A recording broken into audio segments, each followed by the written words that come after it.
Good morning, everyone.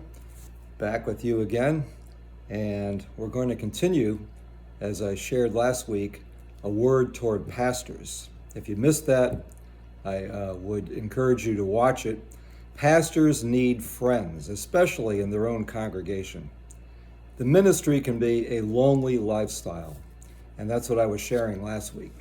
I want to pick up again today with a word toward pastors, leaders, ministers, and that is the need to equip the church. I want to read Ephesians 4. You probably know the verse 11 and 12. And he, Jesus, gave some as apostles, some as prophets, some as evangelists, and some as pastors and teachers. For what? For the equipping of the saints, for the work of service, to the building up of the body of Christ, until we all attain to the unity of the faith and of the knowledge of the Son of God, to a mature man, to the measure of the stature which belongs to the fullness of Christ. Fivefold ministry is meant to equip the saints. A lot of the church think it's the pastor's responsibility to do all these things, run the church, run programs, do all that kind of stuff.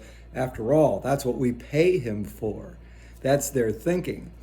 But the Bible teaches that fivefold ministry, which includes pastors, are meant to equip the saints, that's you, to recognize and to understand what giftedness the Spirit has put within them, as 1 Corinthians chapter 12, verse 10 says, or 11, he's distributed gifts individually as he wills.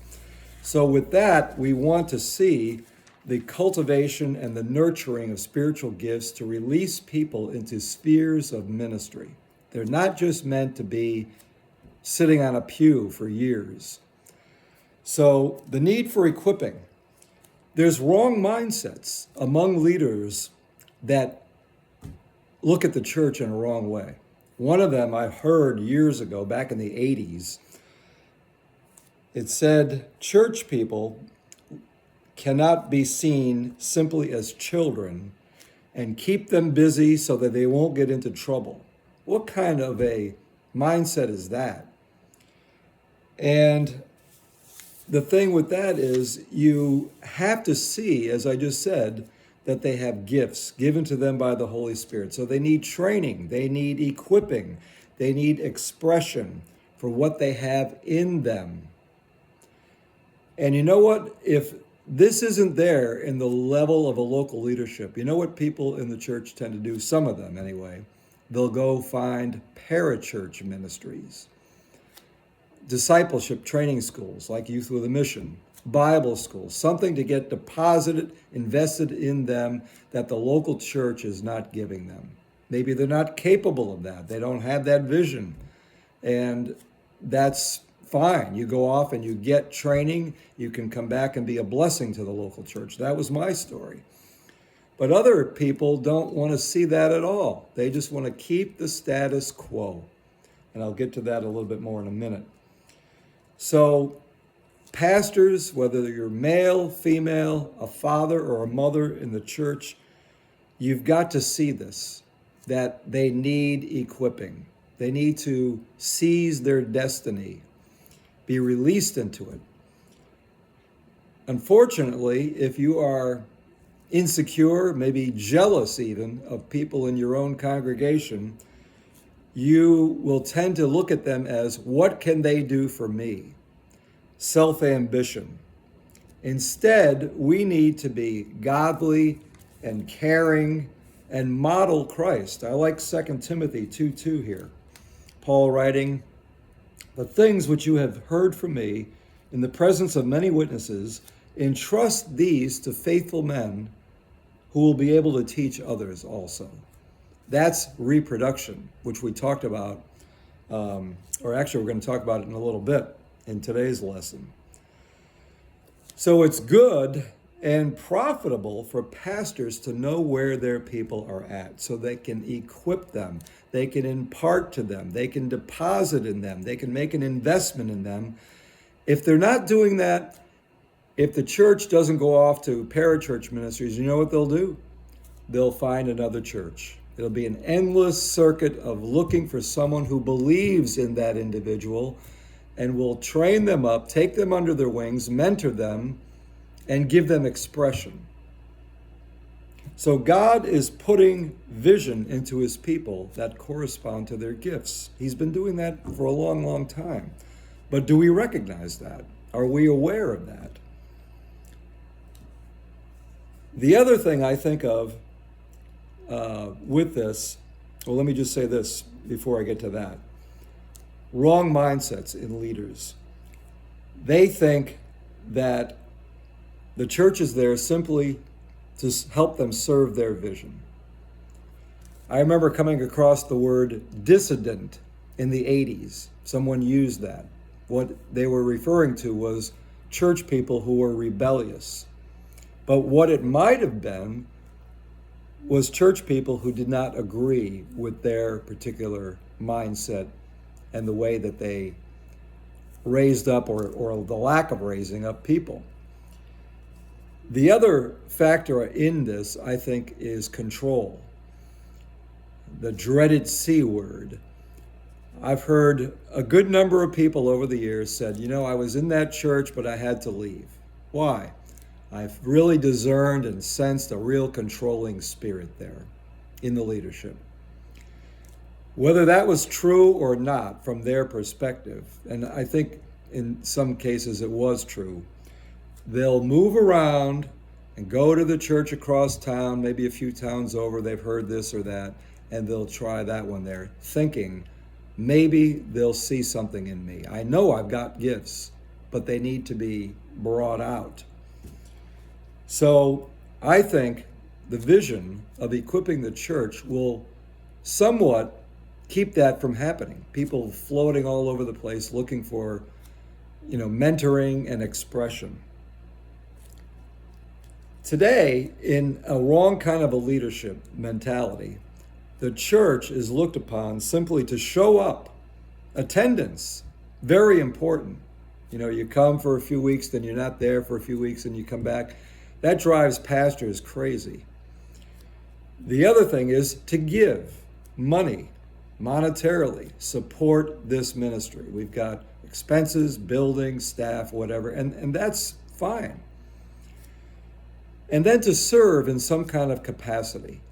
Usher, sound booth person if they have that kind of ability, children's ministry, greeter, some of these kinds of things. There's nothing wrong with that for a time. But eventually, there's things within them that want to be mentored and find expression. Like I said, we need to see people released into their destiny. Otherwise, they have little or no purpose to accomplish the will of God in their lifetime. And as I mentioned, that's where they float. That's where they'll go to parachurch ministries, and there's nothing wrong with that. I was a year-old Christian back in the late 70s, and I went to Youth with a Mission, a communal lifestyle in which they saw what God had placed within me, and they tried to draw it out through teaching, example, prayer, encouragement, all these kinds of things. And for the most part, that helped build my foundation. So that is the wrong mindsets that need to be torn down in pastors and leaders. What about the church?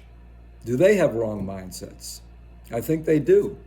I've said this when I had a church. I said, the goal here for you is not just to pay off your mortgage, get yourself out of debt, to get your kids married, preferably to Christians, and to get a little money together to save, put in the bank, so you're there for retirement. Is that all there is? Is that the goal of a Christian lifestyle? Pay the mortgage off, that's a good thing, get out of debt. Get your kids married, that's a good thing. Get a little money together. But is that all there is? I don't think so. I think there are things within us that want expression. Pastors, if they see some people in their church and they're not insecure, and will give themselves to that individual or several. Maybe there's a teaching gift there. They can speak well. Tutor them. Teach them a little homiletics. Are they prone to witness to people? Share with them the principles of evangelism. And even better, take them out and have some expression for that on the streets. Are they pastoral? And by that, more of a verb than a noun. Don't be intimidated by, well, they may take my job. Help them cultivate that pastoral serving, counseling, maybe even a little bit, encouraging, exhorting, that kind of thing. Help them, flourish in that. And other gifts, you get the idea. So I think the biggest problem, or one of the biggest problems in the church in the West, is boredom. You go and you become a part of a church, and the novelty wears off after all, the newness of it, and it becomes predictable, and you hear sermons which are great, and worship is great, but there's no opportunity for advancement within your own life. And again, that's why you float around and find other places looking for someone who will believe in you and see the things in you that you see, that God put there. So how do we relate to the church as leaders will determine how far they will go in the kingdom. The Lord, about 20 years ago, began to reconnect me with short-term missions trips. When I was in YWAM, I went to 2 foreign countries for 6 weeks each, Scotland and Mexico. And that really sealed the deal. I mean, those were great times.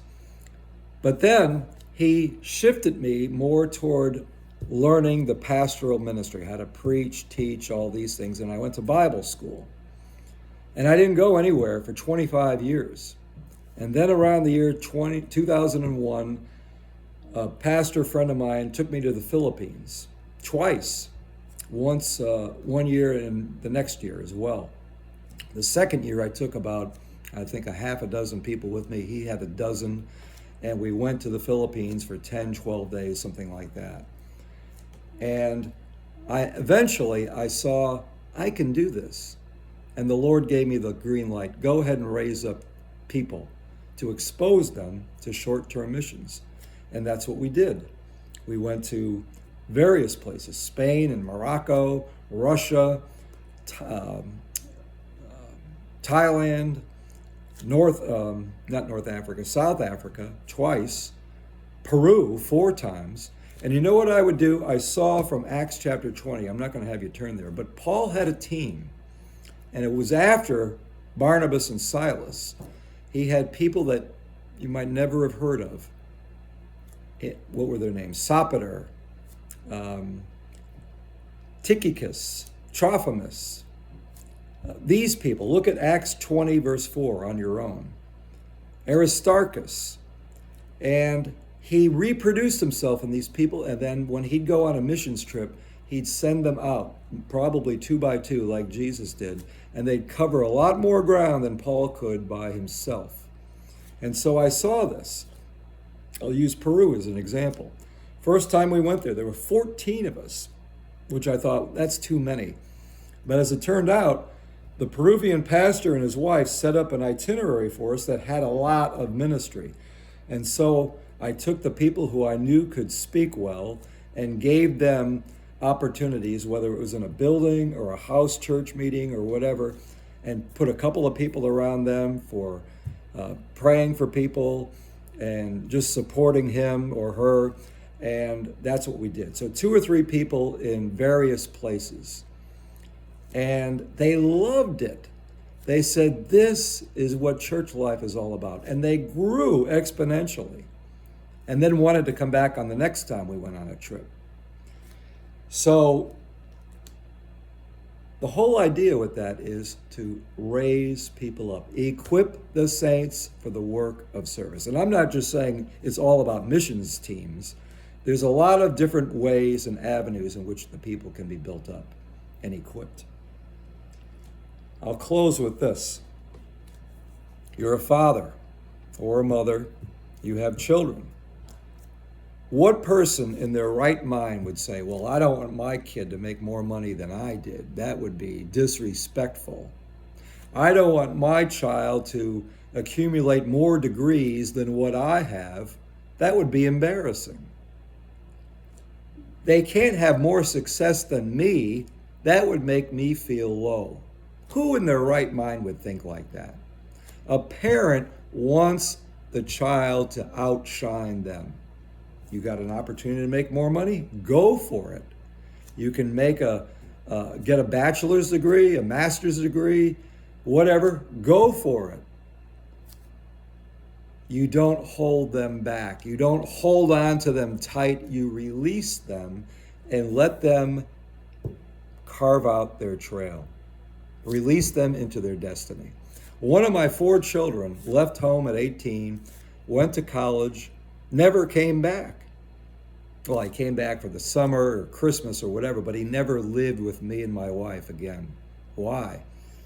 God was really doing things in his life and through his life. He went through 6 years of schooling at Liberty University, got a master's degree.